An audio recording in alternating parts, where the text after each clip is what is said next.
8월 21일 월요일 새벽 예배를 하나님께 드리겠습니다. 오늘 우리에게 주신 하나님의 말씀 예레미야 23장 9절에서 22절의 말씀입니다.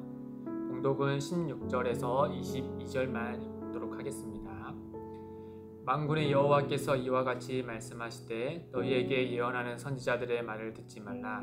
그들은 너희에게 헛된 것을 가르치나니 그들이 말한 묵시는 자기 마음으로 말미암은 것이요 여호와 입에서 나온 것이 아니니라.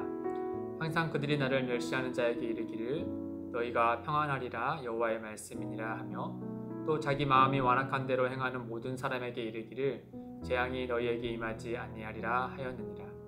누가 여호와의 회의에 참여하여 그 말을 알아들었으며 누가 귀를 기울여 그 말을 들었느냐. 보라 여호와의 노여움이 일어나 폭풍과 회오리 바람처럼 악인의 머리를 칠 것이라. 여호와의 진노가 내 마음에 뜻하는 바를 행하여 이루기까지는 그치지 아니하나니 너희가 끝날에 그것을 완전히 깨달으리라. 이 선지자들은 내가 보내지 아니하여서도 다른지라여 내가 그들에게 이르지 아니하여서도 예언하였은즉 그들이 만일 나의 회의에 참여하였더라면 내 백성에게 내 말을 들려서 그들을 악한 길과 악한 행위에서 돌이키게 하였으리라. 아멘. 한때 연예인을 두고 공인이냐 공인이 아니냐 하는 문제가 대두전적이 있었습니다. 이 공인이란 말을 좀 뜻을 풀어서 보면은 연예인들은 어쨌든 간에 공적인 일에 종사하는 사람들이 아니기 때문에 공인은 아니겠지만 그럼에도 불구하고 이 연예인의 말 한마디와 행동들이 그런 파급력이 너무나 강했기 때문에 이런 논의가 생겼을 겁니다. 간혹 교회에도 연예인들이 와서 이제 크리스천으로서 이제 간증하는 경우들이 많이 있잖아요. 그런데 이제 제대로 검증되지 않은 사람이 와서 그로 인하여서 이제 교회가 망신을 당하는 경우도 더러 있었습니다. 물론 우리가 소위 주머니 털어서 먼지 안 나오는 사람이 있겠느냐라는 논리로 일부 이제 우리가 옹호할 수도 있겠으나 그럼에도 불구하고 이 공적인 자리에 선 사람에게 보다 엄밀한 이런 도덕적이고 윤리적인 잣대를 내는 것은 그 사람의 그 자리가 주는 무게가 그 책임감이 굉장히 크기 때문에 그와 같이 하는 거겠죠.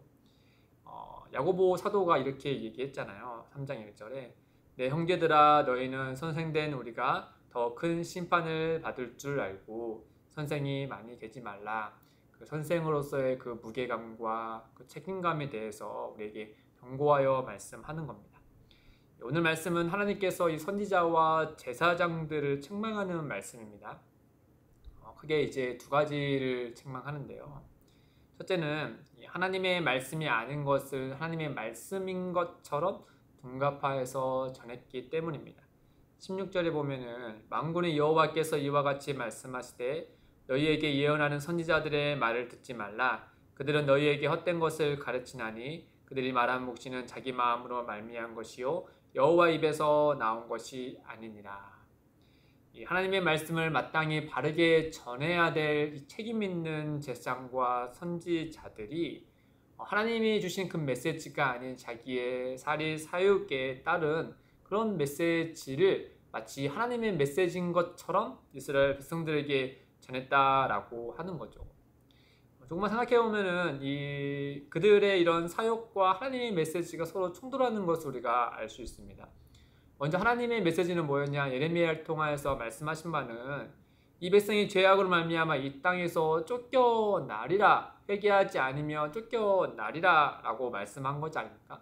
반면에 이런 자기의 사역을 내세운 제사장과 선지자들의 입장에서 보면은 이 땅에서 쫓겨나는 것은 본인의 이런 쌓아왔던 기득권을 다 포기하는 것이나 다름없는 일이잖아요. 자기의 재산과 또 자기의 이런 명예와 또 자기가 닦아왔던 그 모든 것들이 다 숲으로 돌아가는 일이 되지 않겠습니까? 그러니까 자기의 사역을 내세우는 제사장과 선지자들 입장에서는 이 땅이 절대로 망해서는 안 됩니다. 그게 설령 하나님의 뜻이라고 하도 말이죠. 더불어서 둘째로 그들이 책망받는 이유는 무엇이냐면 마땅히 해야 할 말이 아닌 그저 듣기 좋은 말만 했다라는 겁니다. 이 선지자와 제사장으로서 정말 그 책임감을 가지고 설령 저들이 듣지 않으려 하더라도 그럼에도 불구하고 하나님의 메시지를 바르게 전해야 되겠지만은 늘 쓴말은 아닌 단말만 듣기 좋은 말만 전했다라고 하는 거죠. 17절에 보면 항상 그들이 나를 멸시하는 자에게 이르기를 너희가 평안하리라 여호와의 말씀이니라 하며 또 자기 마음이 완악한 대로 행하는 모든 사람이 이르기를 재앙이 너희에게 임하지 아니하리라 하였느니라.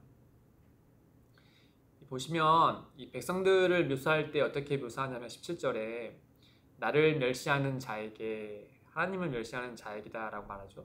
또 자기 마음이 완악한 대로 행하는 모든 사람에게 이 백성들이 지금 이와 같다라고 하는 거예요.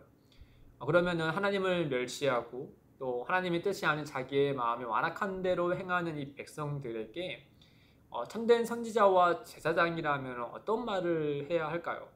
너희가 평안하리라 여호와의 말씀이니라 재앙이 너에게 임하지 아니하리라 라는 말이 아니겠죠. 그들에게 오히려 해야 될 말은 회개하라 그렇지 않으면 심판과 재앙을 받으리라. 그러니까 예레미야가 하는 그 말처럼 그들도 동일하게 전해야 되는데 그리 하지 않았다라고 하는 겁니다. 오히려 그들이 듣기 좋아하는 평안하리라 재앙이 내리지 아니하리라 라고 하면서 그들의 그런 그릇된 삶에 대해서 정당화해 주는 거나 다름없죠. 이들이 왜 이와 같이 이렇게 그들이 듣기 좋은 말만 했을까? 오늘 말씀에 구체적인 예시는 나오지 않지만 앞서 말씀드린 것처럼 이런 종교 주자들 이런 개인적인 사욕과 관련이 있을 겁니다. 자기의 사욕을 채우기 위해서라면 하나님의 메시지도 왜곡할 수 있었다라고 하는 거죠. 끝으로 이들이 이 뒷상과 이런 선지자들이 왜 이와 같은 그릇된 길로 갔을까? 그런 근본적인 원인에 대해서 오늘 말씀을 하나 해주고 있는데 22절에 보시면 그들이 많이 나의 회의에 참여하였더라면 내 백성에게 내 말을 들려서 그들을 악한 길과 악한 행에서 돌이키게 하였으리라 라고 합니다. 이 나의 회의라고 하면은 하나님께서 주재하시는 모임 또는 의회 정도의 뜻이 될 것인데 당시 고대 이스라엘 백성들은 하나님께서 이와 같은 회의를 주재하셨다라고 상상했습니다. 예를 들면 6기의 초두에 나오면 하나님께서 하나님의 아들들과 사탄을 불러서 마치 어떤 회의를 하고 있는 모습으로 묘사되어 있지 않습니까? 그러나 우리가 이제 이 말씀을 단지 하나님께서 이 가상의 세계처럼 이렇게 어떤 사람들을 불러 모아서 회의를 하고 있다라고 상상하기보다는 이 아모스 선지자의 말씀처럼 우리가 이 뜻이구나라고 생각하면 좋을 것 같아요. 아모스 3장 7절에 주 여호와께서는 자기의 비밀을 그종 선지자들에게 보이지 아니하시고는 결코 행하심이 없으리라. 그러니까 하나님은 그 참된 선지자들과 긴밀하게 그분의 메시지와 생각과 뜻을 전하고 했다라고 하는 것이죠. 그래서 이 말씀을 보아서 책망받는 선지자와 제사장의 그릇된 근본적인 원인은 바로 무엇이냐? 그들이 결국에는 하나님의 모임에 참여하지 않았다라고 하는 겁니다. 여러분 근데 아다시피 이 제사장과 선지자들은 하나님의 집 안에 있는 존재였잖아요. 특히나 제사장은 성전에서 일을 종사하는 사람이 아니었습니까? 그들은 누구보다도 하나님께 가까이 있다라고 보여지는 사람들이었어요. 제사장과 선지자들이었으니까. 그러나 정말 아이러니하게도 그들은 하나님과 가장 멀리 있었던 사람이었습니다.